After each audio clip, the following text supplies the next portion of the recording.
Como é que você desiste de uma carreira, que ainda nem começou, mas desiste de uma carreira e não sabe qual você quer? Eu não vou exclusivamente só buscar a pessoa para você, porque o que eu quero contratar aquela pessoa, eu quero que ela seja meu empregado, vamos dizer assim, mas representando a sua empresa.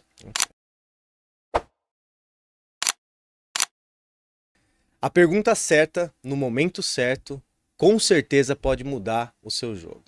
Eu estou convidando você para o nosso incrível Dia Zero, comigo, com o Luciano Macário. E hoje eu tenho a honra de conversar com meu amigo Luiz. Ele é diretor da CXC, uma empresa global. É isso mesmo, Luiz? É isso mesmo, Luciano, tudo bem? Muito obrigado demais por você estar aqui. Eu que agradeço o convite. Para quem ainda não te conhece, Luiz, quem é o Luiz? Luiz hoje é o diretor de operações e financeiro da CXC Global, uma empresa australiana que está no Brasil há 12, 15 anos mais ou menos, mas é uma empresa que já tem 35 anos de mercado. É uma empresa que busca muito o bem-estar da pessoa, né? Não digo nem do funcionário, porque ele não precisa ser funcionário, mas ele busca o bem-estar da pessoa que quer melhorar o seu comunicação com o mercado.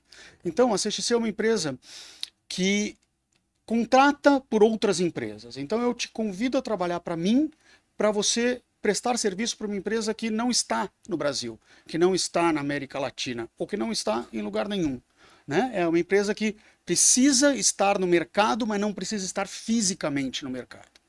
Então é um grande desafio, primeiro, explicar o que eu faço, o que a CXC Global faz, Legal. e o segundo é falar um pouco da minha carreira. Eu entrei na CXC faz quase 5 anos. E quando eu entrei na CXC, ela é uma empresa, para mim, completamente desconhecida, como é para a maioria das pessoas, Verdade. né? Uhum. Mas é uma empresa que, por trás dela, ela oferece uma oportunidade que talvez não existisse se empresas como a CXC não estivessem no mercado. Por que eu te falo isso? Porque você está trabalhando por uma empresa que não está na sua região, mas você está produzindo para ela. Então eu tenho empresas de tecnologia, como meus clientes, que precisam estar no mercado da América Latina, mas não querem ter uma estrutura de ter uma empresa, de abrir um escritório, de abrir um CNPJ.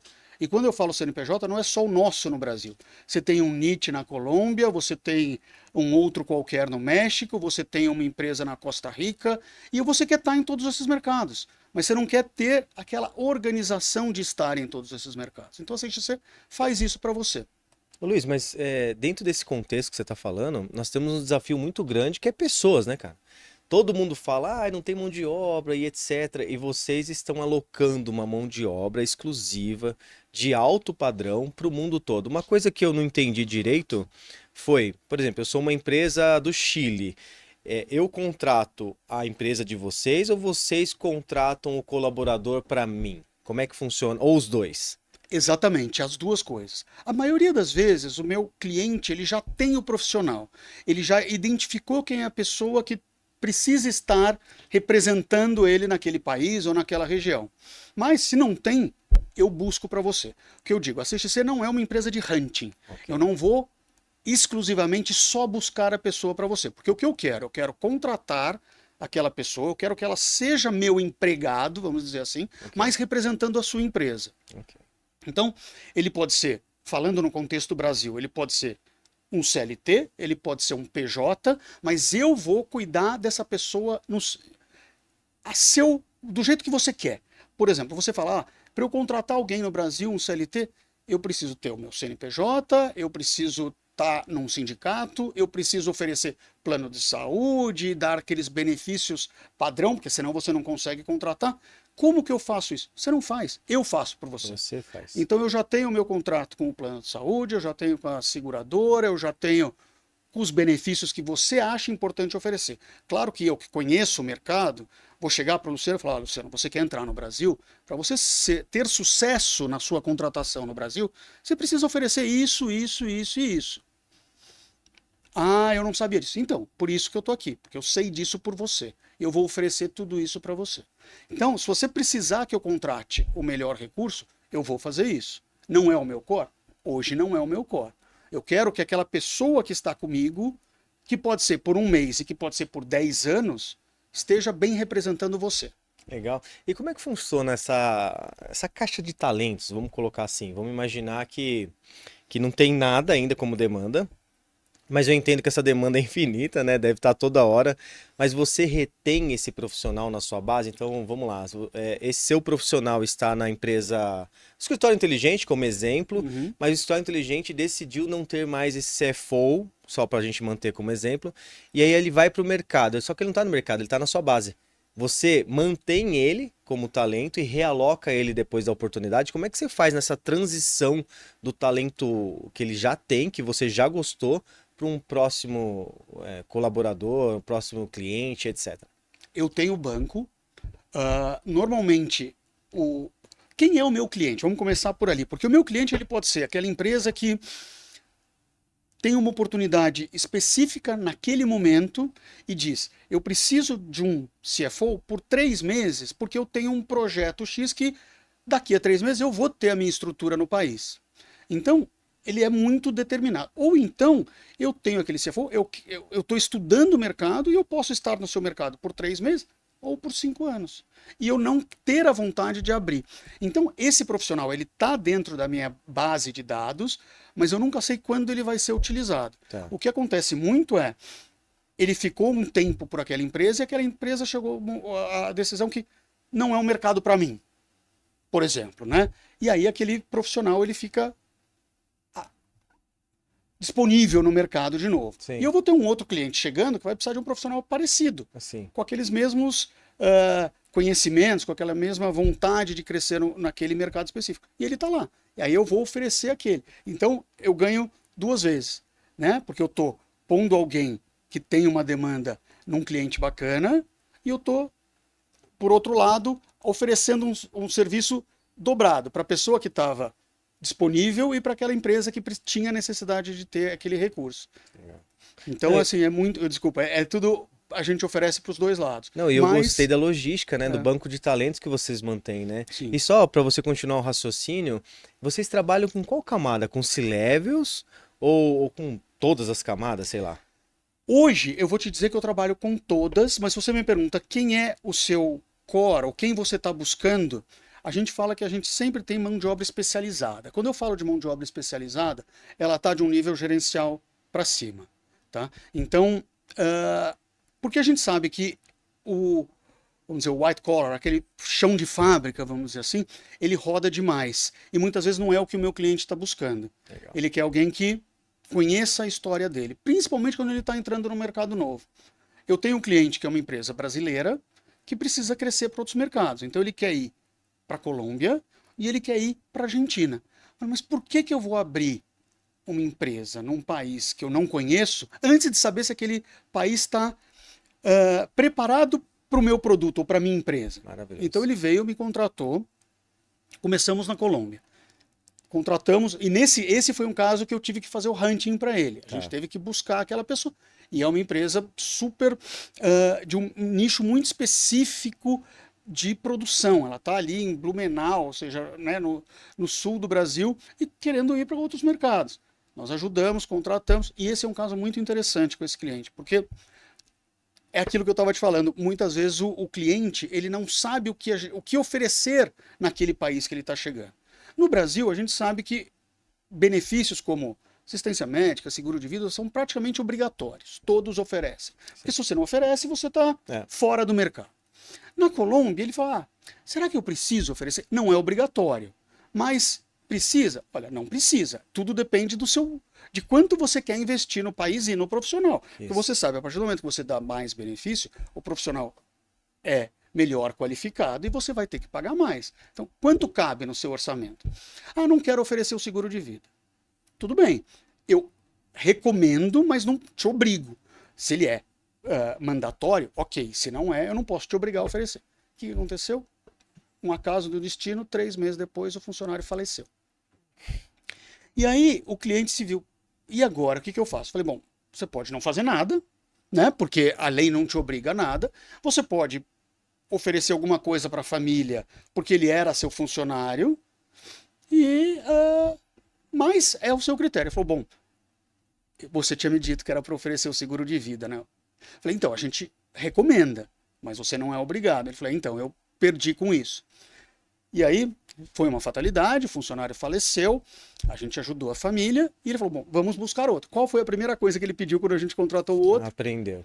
O seguro de vida é obrigatório, não é mais necessário. E tá lá, já estamos com uma pessoa, esse segundo funcionário já está com a gente há 1 ano e meio, e agora ele está crescendo para a Argentina. Ele falou, primeira coisa que eu quero ver é o seguro de vida.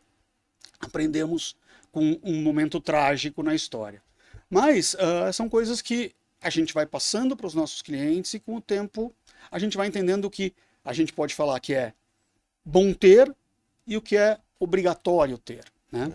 Então essa é a vantagem de você estar em muitos países. Legal. Você consegue entender o que cada país oferece de melhor. E eu achei sensacional porque você elimina um monte de burocracia que o cara às vezes não tá nem pensando, né? Ele tem o produto, o serviço dele, ele quer atingir outros países e às vezes é uma trava muito grande, principalmente o nosso país aqui, né? O Brasil. Mas uma dúvida que eu fiquei, você pega o cara pontual, como o exemplo que você deu, ou você cria o office todo?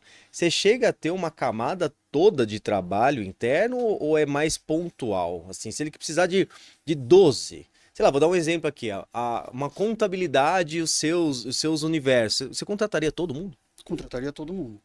Contrataria todo mundo. Eu tenho clientes que eu tenho uma pessoa e eu tenho clientes que eu tenho 50. Entendi. Então, assim, isso não é uma trava no meu negócio, né? Eu posso ter eu posso ter quantos forem necessários para atender o meu cliente. Nós tivemos uma empresa que é uma empresa. Começou-se como uma empresa americana de tecnologia. Uma empresa chinesa comprou esta empresa americana de tecnologia e a partir do momento que a empresa chinesa comprou, ela falou, eu não quero mais ter escritório em nenhum país da América Latina. Eu quero continuar presente, mas eu não quero ter a burocracia de manter os escritórios. Então eles fecharam os escritórios em 8 ou 9 países. E nós absorvemos todas essas pessoas. De um dia para o outro ele falou, estou fechando Costa Rica, são 160 pessoas. Você pode absorver essas 160? Sim, nós podemos. Nós absorvemos 160 pessoas na Costa Rica, absorvemos 50 no México, 30 no Brasil, e foi assim. Né? E aí chegou um momento que ele vendeu uma unidade de negócio dentro desse universo que ele comprou, e a empresa compradora quis abrir escritório na Costa Rica. Então eu fiquei com aquelas pessoas 6 meses, porque depois eles foram para outro. Então esse é o meu negócio. Enquanto aquela pessoa precisa de atendimento, precisa do suporte, a gente está ali. No momento que a gente entende que ou ele cresceu o suficiente para ele ter a estrutura dele no país, ou ele chegou à conclusão de que não precisa mais. A gente está ali para ser o parceiro nesses dois momentos. Legal. E Luiz, vamos conversar um pouco com esse Luiz então, porque até agora a gente falou do core da empresa, né? Uma empresa que de longe assim eu já achei incrível, porque de verdade o maior ativo de qualquer empresa são as pessoas. São as É o pessoas. maior ativo. Então, quando você tem um parceiro para tal, eu acho sensacional.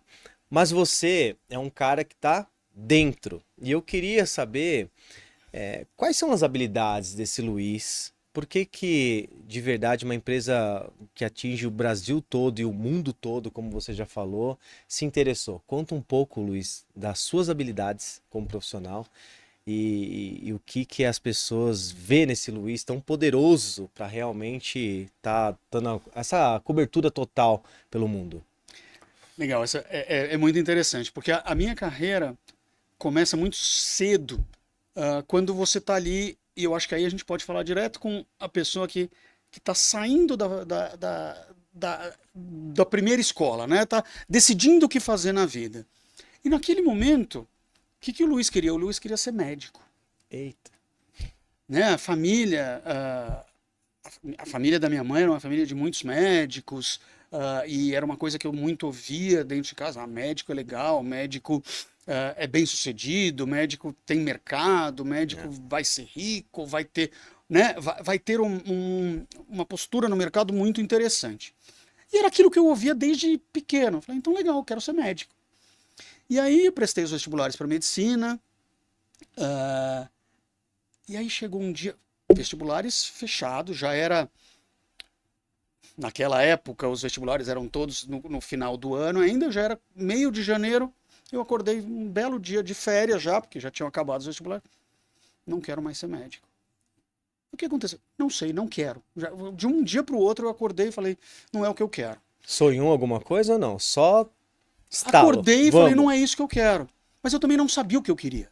Então, só que você se vê numa pressão, né, com 17 anos ali, fala, como é que você desiste de uma carreira, que ainda nem começou, mas desiste de uma carreira e não sabe qual você quer? E eu não sabia. Falei, vamos ver o que, que o futuro tem aí para mim. E aí, por um acaso, eu tinha passado no vestibular para a PUC de Campinas em medicina. Mas eu não queria fazer. Eu falei, não interessa se eu entrei ou não, eu não quero fazer aqui. E naquele momento, as faculdades tinham sobras de vaga. E sobrou vaga, e com os pontos que eu tinha, eu consegui mudar para economia. Falei, vou fazer economia. Ah, mas o que faz um economista? Qual é a carreira de um economista? Falei, não sei, mas medicina eu tenho certeza que eu não quero. Então, em vez de eu ir só estudar ou ir fazer um cursinho e me preparar para um novo vestibular, vamos começar com esse aqui e com o tempo eu vou vendo se aquilo é uma coisa que me atrai ou não. E eu comecei a fazer, e falei, poxa, isso tem muito mais a ver comigo. Engraçado, né? Porque eu vinha de um. Estava imaginando uma área de biológicas e ir para uma área de. Que está ali no meio entre exatas e humanas. Pô, é uma mudança completamente diferente.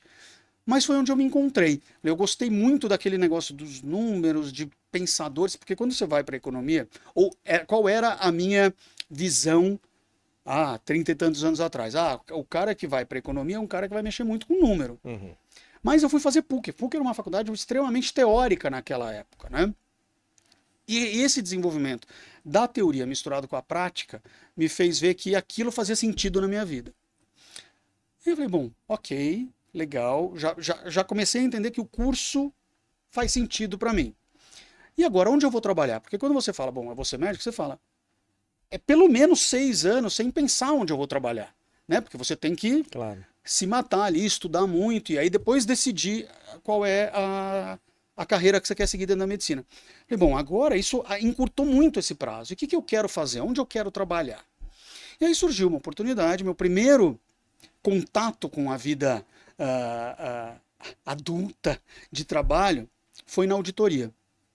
Então eu comecei como trainee na Price Waterhouse naquela época, que para mim foi tudo muita novidade, porque eu não tinha ninguém muito próximo que trabalhasse nessa área ou que pudesse me direcionar. Ô Luiz, só conta um pouco pra mim, a sua mãe, como é que foi a resistência? E pessoal que tá em casa aí, por que que eu vou fazer essa pergunta? Essa pergunta é pessoal, porque eu tenho uma filha de 17 anos que eu acho que esse momento é um momento muito crucial mesmo, né? Porque um pai, a sua mãe no caso, quer o melhor pra você, e a Uhum. medicina é algo que praticamente garante toda a cultura que você falou, mas conta só um pouquinho que eu acho interessante, eu acho que para todo mundo que nos escuta, que tem filho, né, que eu acho que é um conselho muito bom, e como é que foi a parte da sua mãe e tal, depois você volta aí na sua timeline que é interessante. Nossa, quando eu contei isso para ela, ela entrou em desespero. Falou, como é? Como? Mas você, nossa, por quê? Eu falei, mãe, eu acho que o que eu muito queria aqui era o que você queria, Legal. não o que eu queria. Então, eu também não sabia o que eu queria, por isso que essa discussão não veio antes. Mas nesse momento eu prefiro parar e tentar buscar aquilo que eu acho que eu vou ser mais feliz do que fazer uma coisa porque os outros querem. Ela entendeu, foi um choque, sem dúvida, não posso dizer que não tenha sido, Imagina. mas eu tive muito apoio dela, do meu pai, de busca o que você quer fazer. Massa. Né? A gente está aqui para suportar e para que você cresça. E eu passei depois por esse mesmo lado, quando eu fui o pai da pessoa naquele. Né, eu tenho Você já dois. passou também, né? A segunda camada já tá aí. Já foi, eu tenho 2 filhos. O primeiro, quando começou a falar, queria fazer cinema, queria fazer teatro. Fala, filho, mas é difícil, né? O futuro, você está vendo aonde você vai conseguir sobreviver com isso? E a criança vai se moldando e no final ele resolveu ser jornalista. Hoje está no último ano da faculdade de jornalismo, está super feliz, trabalha na Globo, ou seja, criou a carreira dele. O outro, o meu segundo filho, queria fazer gastronomia. eu sou uma pessoa que adoro cozinhar, adoro comer. Esse meio me encanta muito. E eu acho que ele ficou um pouco, né, olhando aquilo que o pai gosta, que a mãe gostava também. Legal. Só que ele não come nada. Sabe aquele menino chato para comer? Tudo é ruim. Ele não experimenta nada, mas ele quer fazer gastronomia. Ele tem que saber o que fazer, né? Por isso que eu digo, eu aprendi lá atrás que eu não tenho que fazer aquilo que os outros querem que eu faça. Eu tenho que Legal. fazer aquilo que eu me sinta confortável. Muito bom. E ele estava falando gastronomia, ótimo, vai fazer. E se ele não gostar, ele vai ter que ver isso com os próprios olhos, que não era o que ele queria. Só que antes, ele falou, pai, mas acho que eu não quero mais gastronomia. Eu quero arquitetura. Mas por quê, filho? Ah, pai, não sei, mas porque me interessou. Porque também não tem. Eu não sou arquiteto, a mãe não é arquiteta, ninguém na família ia por esse lado. Ele está lá terminando o primeiro ano, está feliz, está super contente com o que está fazendo, tá. Então, eu acho que dar os passos sozinho é muito importante. Claro que ter o direcionamento te ajuda muito, né? Ter o suporte da família te ajuda muito. Porque se você quebrar a cara, você tem ali quem vai poder te ajudar naquele momento que você vai ter dúvidas no que fazer. Legal. Mas ter deixado eles escolherem, como eu pude escolher na minha época, acho que fez muito sentido na Muito carreira. bom. Muito bom. Então são coisas. E é muita coisa que eu tento passar muito para as pessoas que trabalham comigo hoje, né? Eu vejo. Só voltando rápido na CXC, é uma empresa muito enxuta. Nós somos uma equipe muito pequena. Então, eu não consigo ter O que aquelas. é enxuto, assim? Conta, pode aprofundar, porque quantas pessoas? Porque se você expluga o mundo todo, de verdade tem os diretos e os indiretos, né? Conta um Estou pouco dessa falando de estrutura. diretos Direto, eu hoje, tá? entendi, Aqueles mas que quanto é são. direto e quanto é indireto? Então, hoje, se eu estou falando a CXC Global, é uma empresa que hoje fatura seus US$ 1 bilhão por ano, Legal. 300 funcionários próprios, diretos, que são funcionários CXC. Na América Latina, nós somos 10. E hoje eu estou Maravilhoso. cuidando de 300 pessoas, numa estrutura muito enxuta. Né? Então, isso é uma estrutura enxuta. Então, por ser uma estrutura muito enxuta, é difícil eu ter, como numa grande empresa, muitas camadas. Então, você tem lá, vamos dizer, o CEO, que é o intocável, que está dentro da salinha dele, que ninguém só vê no corredor e fica com medo quando ele passa. Ok. Aí você tem os diretores, você tem os gerentes, os supervisores, você tem a sua equipe de analistas. Eu não tenho aqui, eu como diretor da empresa, eu tenho um gerente e eu tenho os analistas. Então, eu não tenho uma sala, não existe isso na minha estrutura. Na minha estrutura eu estou num ambiente de, sei lá, 6 metros quadrados e estão os 10 sentados ali junto, quando estamos os 10. Porque a minha estrutura trabalha toda remota, né? Que é um outro grande desafio hoje em dia, né? Quando você mistura as hierarquias, é mostrar para aquela pessoa que está começando como que ele trabalha remotamente. Uhum. Como que ele é cobrado sem ser visto, né? Como ele entrega sem ter alguém ali do lado dele perguntando e vendo e medindo o que ele está fazendo toda hora. Então esses acho que são os grandes desafios, acho que da minha geração. Tá. Porque a minha geração, ela aprendeu a ter alguém muito próximo no trabalho, né? Ter alguém sentado ali do seu lado, alguém te vendo de perto, alguém pegando na sua mão e te ensinando como fazer no dia a dia. Hoje, primeiro que você não está mais do lado, você não pega mais na mão.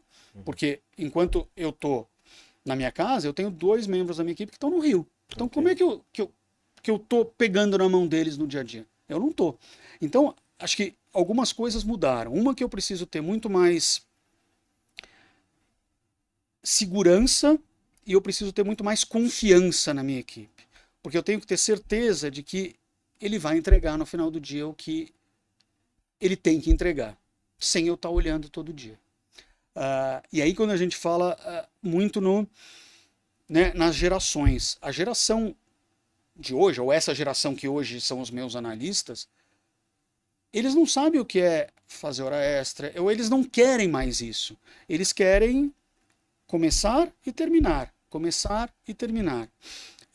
E eu, como gestor, dizer a hora que ele tem que começar e a hora que ele tem que terminar sem estar do lado, se tornou um grande desafio. Então, por isso que eu digo confiança e segurança naquilo que você está fazendo. Primeiro para dizer, amigo, que você precisa aprender isso aqui.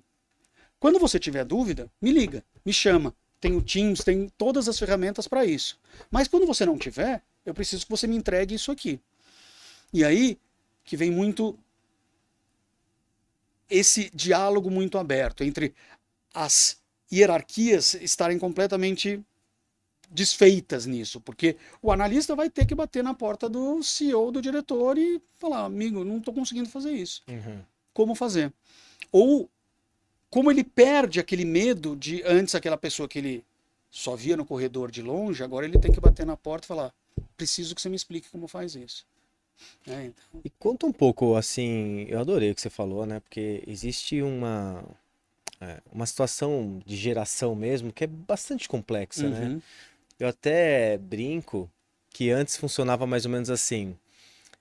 O meu avô, sei lá, era carpinteiro, meu pai carpinteiro, logo eu carpinteiro, né? As gerações eram assim. E a gente está indo para um mundo que é uma nova civilização, do meu ponto de vista, né? O que a gente faz hoje não garante o que a gente vai fazer amanhã. Sem dúvida. Né? Até mesmo se você faz uma PUC, que é o que você falou, daqui 4 anos, 5 anos, nossa, isso mudou total. Pode ser que ela nem exista mais, Pode né? ser que esse curso morreu, isso é verdade. Mas aí você falou uma coisa que eu achei interessante, que é assim, ó, os seus analistas, que é uma camada, eles nem sabem o que a gente está falando sobre hierarquia, né?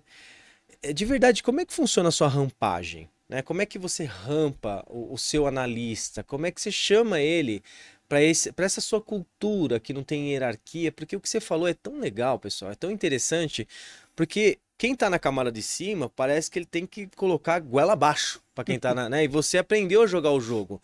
Então conta um pouco sobre tem um pouco de tempero aí, tem um pouco de feeling, e você me parece que entendeu jogar esse jogo. Como é que funciona a rampagem desse colaborador?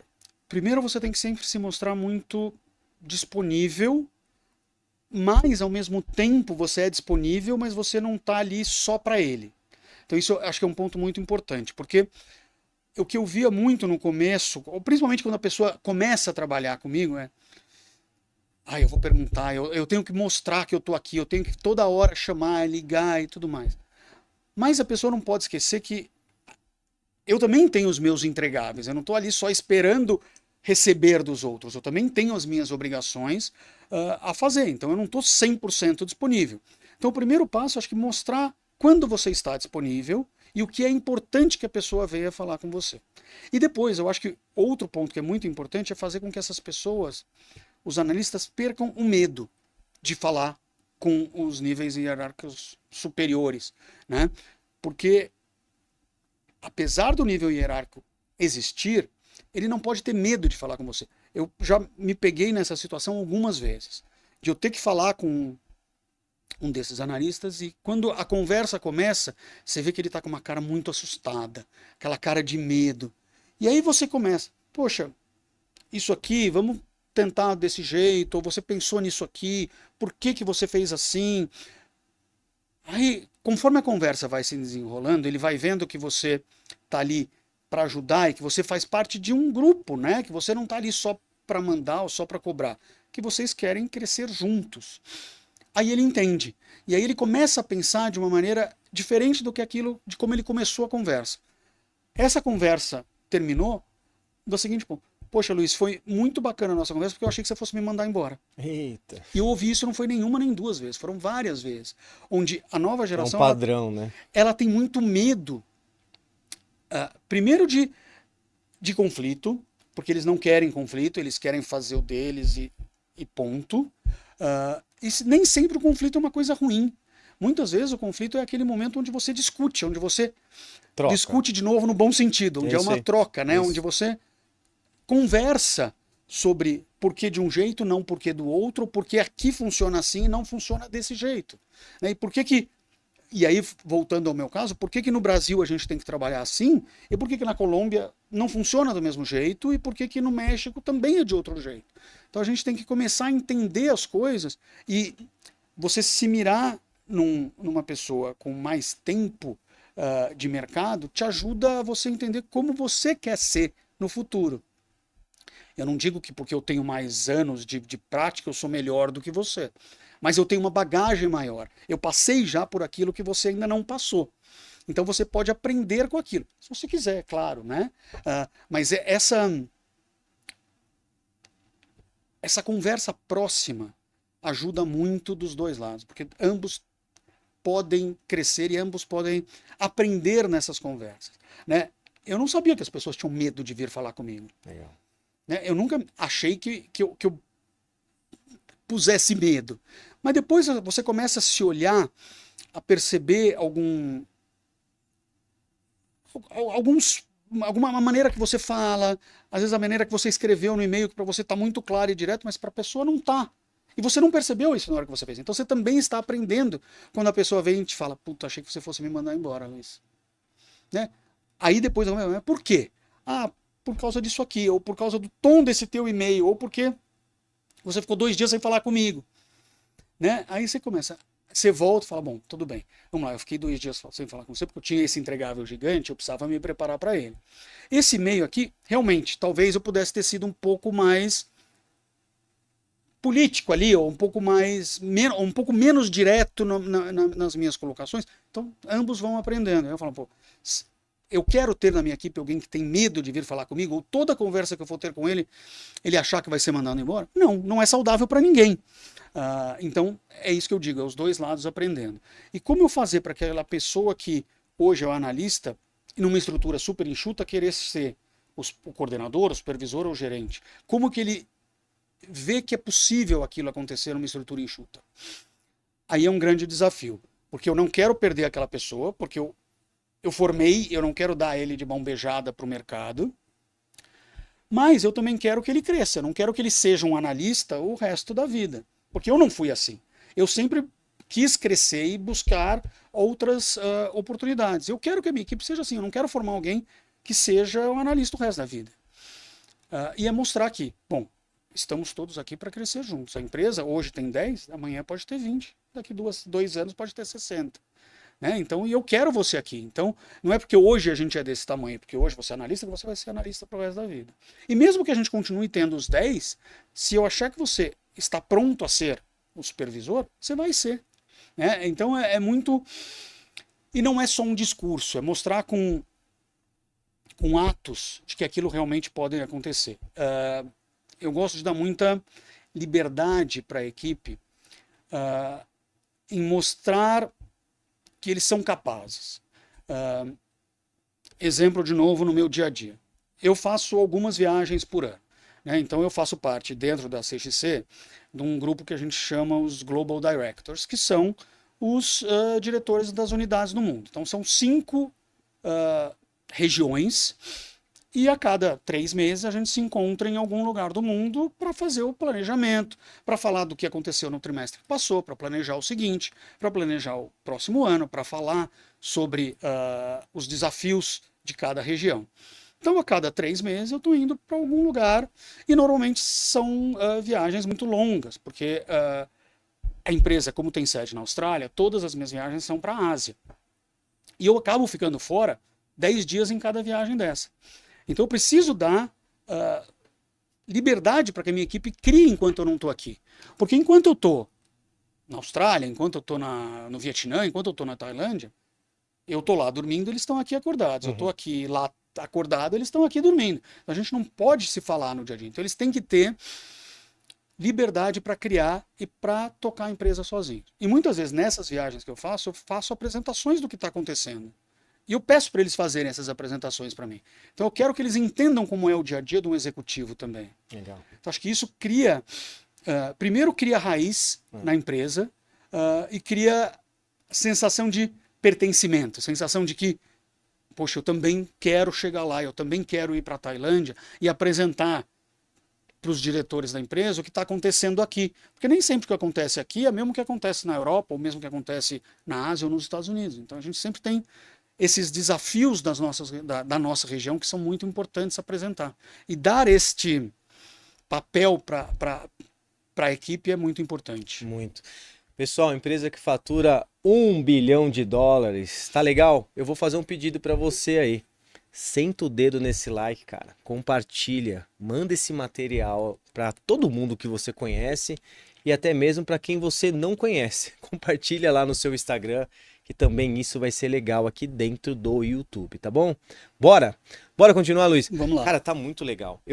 Antes da gente sair desse tema que a gente criou, eu fiquei curioso na seguinte situação. Você falou algo que eu acho que é uma pílula de conhecimento para todo mundo que está nos escutando aqui, que é a pessoa realmente entender que você também tem entregáveis e que você não tá tão acessível assim.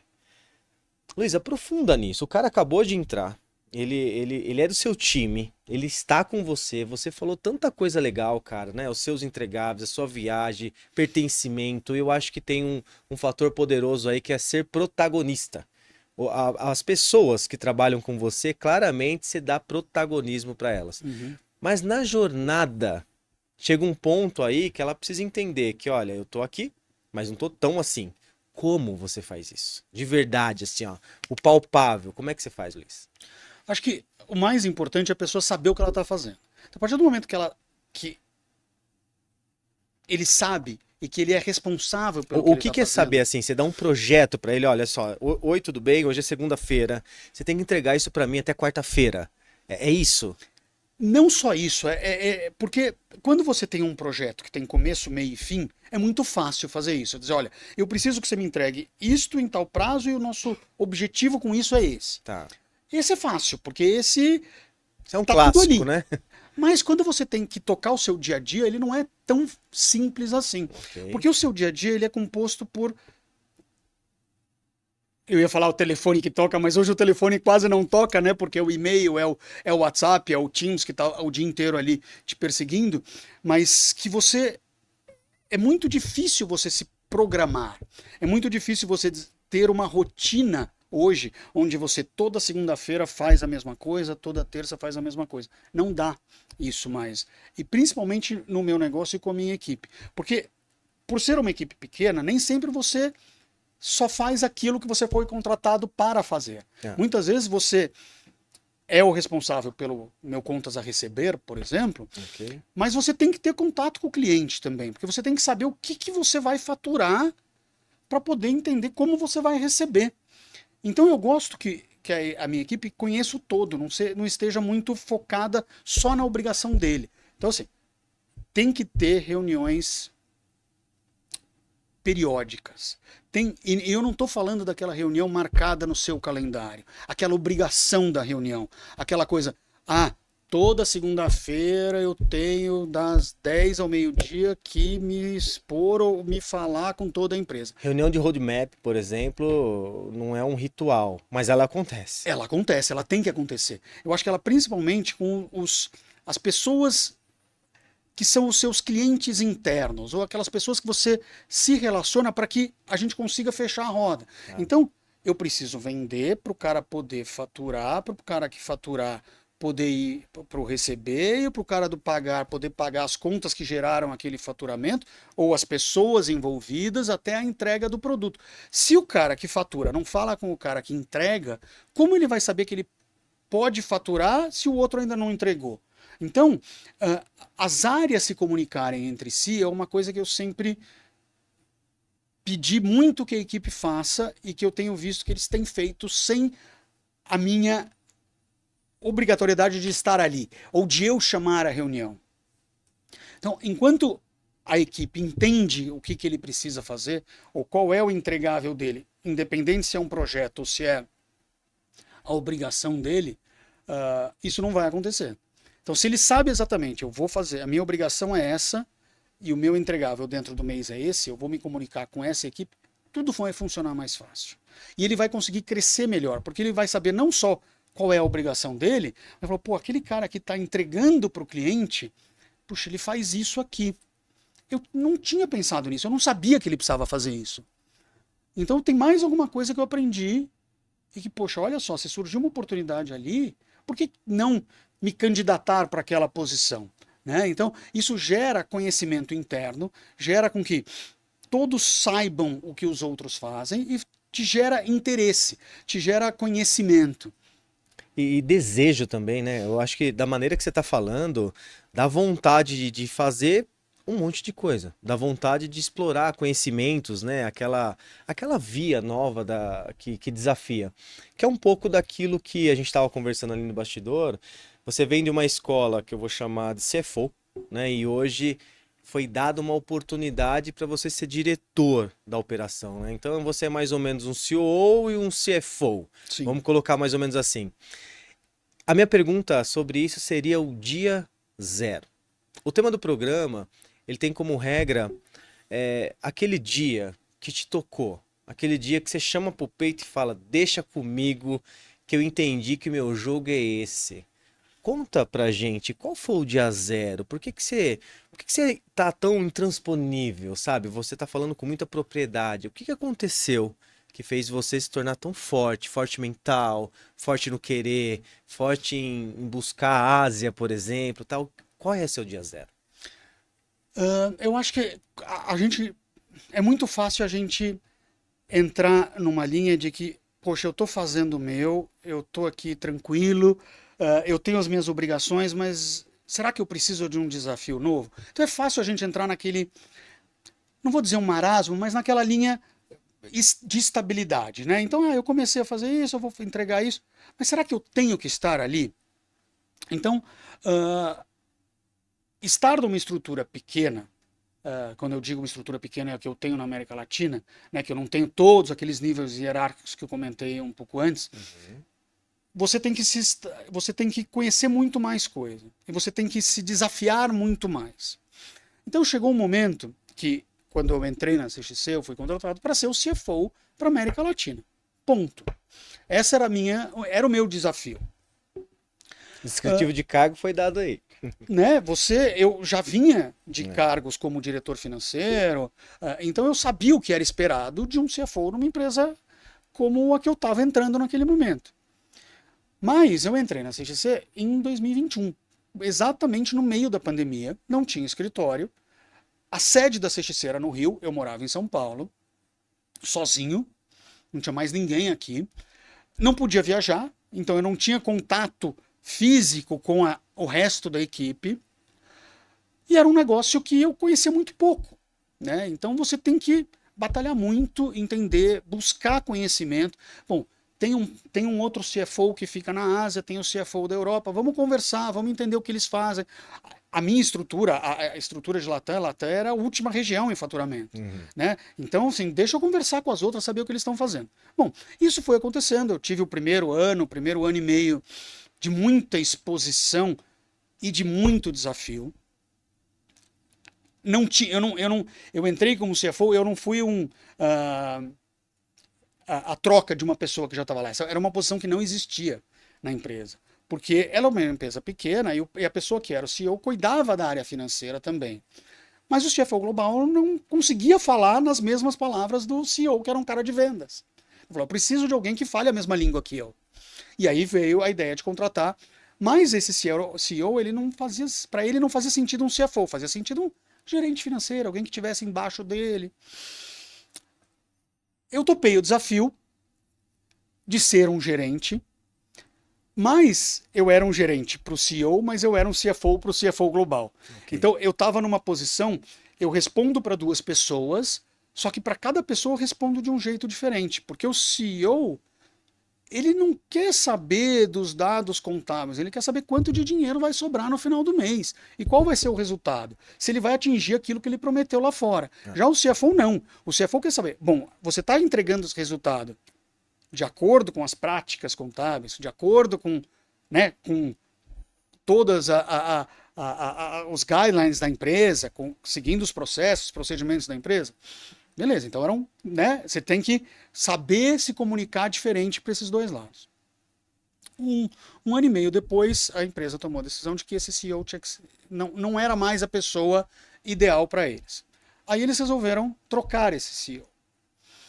E pediram para eu ficar interim cuidando da empresa e por isso. Beleza, eu falei, claro, eu estou aqui há um ano e pouco, é um desafio? Legal, eu adoro o desafio. Vamos lá, vamos correr esse desafio. 3 meses depois, eles contrataram um CEO novo que veio para comandar as áreas de marketing e de vendas. Que são. A área de vendas é uma área que, para mim, eu sinto como o maior desafio da minha carreira hoje. Porque eu me sinto uma pessoa muito mais introspectiva, eu me sinto uma pessoa que tem um pouco de dificuldade de começar uma conversa numa mesa de um restaurante, né? Eu vou Só para começar, né, Luiz? Porque depois você vai embora, depois né? eu vou embora. Mas aquele primeiro approach de dizer, eu tenho que te vender o meu produto é mais difícil para mim. Tá. Então eu aceitei naquele momento, eu fiquei inteirinho, foi legal, contrataram essa outra pessoa que ficou nessa posição por 1 ano e pouco. Estávamos numa dessas reuniões que eu comentei na Malásia, estava em Kuala Lumpur, um belo dia, acabou a reunião, 6h30 me toca o meu WhatsApp, que era o CEO Global me chamando. Dá aquela gelada, você fala, o que o cara quer falar comigo? A reunião já acabou, tem o jantar daqui a pouco. Você...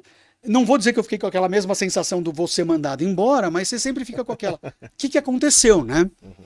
E naquele momento ele chegou para mim e falou, Luiz, esse novo CEO que a gente contratou 1 ano e meio não está performando como a gente imaginava, e a gente quer te oferecer o desafio de novo de você ser o responsável pela região.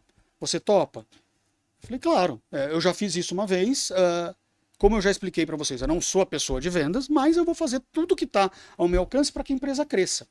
Isso era novembro de 23. Essa volta da Malásia foi aquela que o coração sempre bate mais forte. Eu estou aceitando um desafio. Será que é maior do que a minha perna? Será que eu vou dar conta? Né?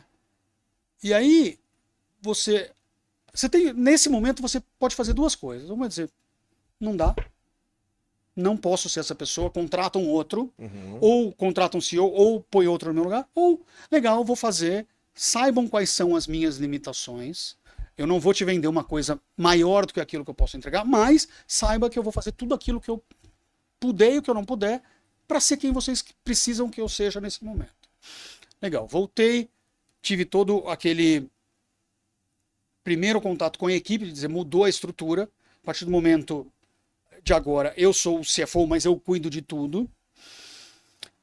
E aí, logo um pouco depois disso, a gente ganhou esse cliente novo que eu comentei no começo, que era essa empresa chinesa, que comprou a empresa americana, e a minha empresa cresceu de 80 pessoas que a gente administrava para 350. Eu tinha 3 países, passei para 6, abri mais 3 escritórios, e tudo isso foi muito desafiador na carreira. Muito rápido também, né? Muito rápido. No ano de 24, a filial de Latam foi a que apresentou o segundo melhor resultado, apesar de ser a menor região, foi a que apresentou o segundo maior lucro de região. Então, assim, eu mostrei que eu abracei o desafio e que eu tinha uma equipe preparada para assumir esse desafio também. Porque em nenhum momento eu posso virar aqui e dizer que eu fiz tudo sozinho. Eu não fiz, porque ninguém faz tudo sozinho. Né? Eu tive que preparar bem a minha equipe para ela comprar o desafio comigo e dizer, ó, gente, nos próximos meses a gente vai dormir menos, a gente vai trabalhar mais, a gente vai ter mais cliente, a gente vai ter que se virar aqui para poder entregar, e vocês estão comigo. E nesse momento eu vi um PowerPoint que mostrava a figura de 2 ônibus. Aquele ônibus que a gente lembra quando vê desenho, que tem as malas penduradas, cachorro em cima, aquele ônibus caindo aos pedaços, com aquele 1 milhão de coisas. E o outro era um ônibus super futurista, que flutuava, que não tinha roda, e que a pergunta era, em que ônibus você quer estar? Você pode escolher o ônibus que você quer estar. Eu não estou dizendo que você tem que ir para um ou para o outro. Você tem o direito de escolher. Eu falei, bom, eu quero ir para o ônibus futurista. Eu quero ir para aquele ônibus que está lá, elétrico, que voa, que não tem janela, que é todo com ar-condicionado, não aquele que tem o macaco pendurado, que tem as malas caindo, tudo em cima. Não é o que eu quero estar. E eu fiz essa mesma proposta para a minha equipe. Falei, em que ônibus vocês querem estar? E você pode escolher. Se você acha que você não consegue ir para o ônibus que voa, ok, eu entendo. Vamos fazer um plano de carreira para que as coisas aconteçam da melhor maneira possível. Mas eu escolhi o ônibus que voa. Então nós vamos caminhar desse jeito. E é como a gente está caminhando até hoje. E a equipe, de toda essa equipe que estava comigo lá atrás, ela só cresceu. Né? As pessoas continuaram comigo, outras pessoas se juntaram à equipe e a gente está lá buscando o ônibus que voa. Seu dia zero basicamente foi um passo de fé, né? Você foi muito bom de mostrar aquilo que você não é tão bom, que eu acho que isso é uma baita de uma virtude. Falar que a gente é bom em tudo, isso é uma grande mentira, né? Mas principalmente apresentar aquilo que a gente não é bom, porque cada vez que a gente está nessa ambiência de não bom, o nosso estágio de alerta é muito poderoso, né? Muito legal o seu dia zero. Vamos aprofundar aqui, que eu brinco sempre de coisa séria. Brincar de coisa séria, que é sobre bastidor, né? A gente sempre fala que o palco da vida é tudo muito bonito, né? E etc. Até brinco que no Instagram todo mundo é forte, todo mundo faz dieta, todo mundo é rico, né? O Instagram é. Uhum. E a gente sabe que nos bastidores não é assim, né? Eu falo sempre, quem vê foto não vê perrengue. É, conta um pouco pra galera de casa, assim, pra audiência, aquele bastidor que ninguém nem imagina, sabe? Aquela correria mesmo, fala, meu, eu não sabia, cara, que era tão complexo assim. Você tem alguma coisa dentro do seu core, da sua operação? Pode ser qualquer coisa, que a galera nem imagina que vocês fazem, que fala, poxa, que seria? Eu acho que é muito. Hoje, o meu maior desafio é vender a América Latina. É explicar para outros mercados que cada país funciona de um jeito.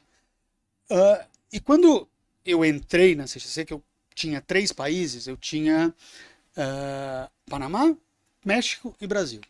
Eram países que eu tinha muito conhecimento. Eu já tinha em outras vidas trabalhado muito com essas regiões, então era tudo muito fácil, vamos dizer assim. Né? Ela transcorria de uma maneira sem grandes desafios. E a partir do momento que me foi posto um desafio de que a empresa tem que crescer, né? O cliente tem necessidade de estar em outros países, eu tive que crescer e conhecer, dizer para o cliente que eu conheço, ainda sem conhecer. Então, acho que esse é um perrengue que você fala, bom, você está mentindo? Não, eu não estou mentindo. Eu conheço porque eu tenho suporte e eu tenho aonde buscar o conhecimento. Né? E eu não vou abrir uma filial ou um outro país, eu não vou abrir uma Colômbia, eu não vou abrir uma Costa Rica sem fazer nenhum estudo prévio, sem buscar informação. Claro. Você, meu cliente, precisa estar na Costa Rica. Ok, eu vou te vender a Costa Rica. Mas antes disso, eu vou fazer um trabalho muito forte em te dizer, eu posso te vender Costa Rica ou eu não posso te vender Costa Rica. Porque a primeira pergunta que o meu cliente fez é, a gente vai estar na Zona Franca? Eu falei, meu, Zona Franca. O que será que é a Zona Franca da Costa Rica? Pô, vamos estudar. Vamos ver se eu posso estar na Zona Franca, se eu não posso. O que eu preciso para estar? E se o teu negócio tem a ver em você estar na Zona Franca ou não. Claro, a gente ouve Zona Franca e fala, é menos imposto, é uma burocracia diferente.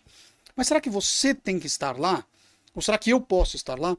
Então, esses perrengues acontecem. E você tem que saber muito bem como administrar esses perrengues. Porque seria muito simples falar, não, eu não estou na Costa Rica, procura o meu Aham. concorrente, É. porque ele já está lá, ele vai poder te atender. Não, eu vou te atender. Eu vou estudar, eu vou passar noites ali estudando, eu vou passar noites sem dormir, se eu precisar eu vou para Costa Rica para entender, para sentar com alguém que vai me explicar aquilo de cabo a rabo até eu dizer, É. eu te vendo Costa Rica hoje tranquilamente. E foi com a Costa Rica, e foi com a Colômbia, e hoje eu abri escritório. Esse ano eu abri escritório na Guiana. Você fala na Guiana, né? Quem sabe onde fica? Às vezes a gente não sabe nem onde fica. E eu tive que ir para Guiana. Você fala, por que eu não vou aceitar esse desafio? Porque eu não conheço? Não, não vou. Então são perrengues do dia a dia que você não espera e que você tem que trabalhar muito nos bastidores para ter conhecimento de causa, em dizer, sim, eu posso ir e eu estou fazendo isso aqui porque eu sei o que eu estou fazendo. Então esses são perrengues que as outras pessoas não veem, mas que você tem que dar o sangue para você poder provar que você pode fazer. Maravilhoso, né? Essas perguntas de bastidores são momentos incríveis aqui, Luiz, porque ninguém nem imagina a quantidade de perrengue que é você crescer em 3 lugares novos e realmente reportar ao mundial ali, ao global, que realmente você foi uma das segundas maior potências disso tudo, né? Então, É. as pessoas acham que é do nada. Sempre tem isso, né? Do nada. Você teve sorte, É sabe? sorte e tal, etc. É muito legal esse tipo de pergunta. Eu acho que a sorte, ela faz parte do seu dia a dia, mas ela não pode ser aquilo que norteia o seu resultado, né? Porque você pode ter como você pode não ter, mas o correr atrás não depende da sorte. Depende de você fazer um trabalho bem feito e mostrar aquilo que você pode fazer. Que foi o que aconteceu no ano de 24, né?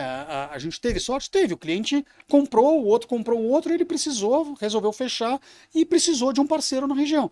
Mas se eu não tivesse entregue junto com a minha equipe um bom trabalho, É. esse ano a coisa não ia ter continuado acontecendo. E tá ali. Né? Não. Você tá muito certo. Eu falo sempre que a sorte só se tiver em movimento, né? Exato. Tem gente que quer ganhar na Mega, mas nem joga na Mega. Então, Não até tem- pra você ter sorte, você tem que jogar nela, né? Sem Então, é assim que funciona. Luiz, a gente tem um projeto chamado Segunda-feira Sua Linda. O que que é Segunda-feira Sua Linda? Segunda-feira é o dia que geralmente, culturalmente falando, as pessoas não gostam. Putz, segunda-feira e tal. Mas dentro do meu eu, ao qual eu quero mudar o mundo ao qual eu estou inserido, a segunda-feira é o melhor dia para mim, porque é o dia da transformação, é o dia do protagonismo, é o dia que se começa alguma coisa. Ah, vou começar uma dieta, você começa na segunda-feira. Vou começar qualquer coisa, segunda-feira é o dia zero, né? E essa pergunta é um conselho que eu gostaria que você desse para quem está nos ouvindo, mas é aquele conselho simples, é aquilo que talvez a pessoa está negligenciando, que você já negligenciou alguma vez e que você fala, cara, parem de fazer tal coisa. Pode ser sobre qualquer via, você pode falar talvez um conselho financeiro, um conselho de operação, um conselho de vida, eu não sei, mas tem que ser algo que a pessoa use na hora que eu vi aqui, né? Não, não precisa de tanto. Fala, meu, o Luiz falou, comecei a fazer. O que seria, Luiz? Eu acho que hoje, para mim, o mais importante é faça aquilo que você realmente quer fazer, não faça aquilo que os outros te mandam fazer. Então, comece a sua segunda-feira com aquilo que você sente que é importante para você. Então, se você tem certeza que para você é bom começar a segunda-feira, ou esta segunda-feira em particular, limpando a sua caixa de e-mails, aqueles 20 e-mails que você deixou da semana anterior. 20 eu tô sendo bonzinho, tá? Daqueles X e-mails que você deixou da semana passada, comece fazendo isso, aquilo que é importante para você. Não espere que os outros te cobrem a sua segunda-feira. Faça aquilo que você acha que vai mudar realmente a sua semana. O que eu faço na segunda-feira? Eu sou uma pessoa muito metódica do ponto de vista, eu não gosto de começar a minha semana com coisas em aberto do passado. Então, eu gosto de revisar tudo que passou e ver aquela caixa de mensagem com um zero ali. Né? Então, isso me dá aquela sensação de acabou um ciclo e começou outro. Legal. Então, para mim, essa é a melhor maneira de começar a sua segunda-feira. É deixando para trás aquilo que realmente está para trás e começando do zero. Ah, mas nada você começa do zero. Realmente, o seu hoje, não é que na sexta-feira você fechou uma porta e acabou e hoje abriu outra, que tudo aquilo que estava lá não existe mais. Não, ele existe, mas se você fechou e sabe que tudo você deu um fim, ou que está tudo encaminhado, você começa de novo. Então acho que isso é uma das coisas mais importantes para você começar bem. É você ter certeza de que o que ficou para trás você fechou e está agora olhando para frente. A vida ela é feita de ciclo mesmo, né? Então eu acho que a sua segunda-feira começar limpa, eu acho que é o melhor insight que você pode dar, né? E eu tinha eu tinha muito o hábito de acordar antes de qualquer coisa. Eu não saía nem da cama, eu já entrava no Teams, no e-mail do trabalho para ver o que aconteceu. Principalmente porque como eu trabalho numa empresa australiana, que são 14 horas de diferença, eu sempre ficava com aquela, eu tenho que acordar e saber o que aconteceu.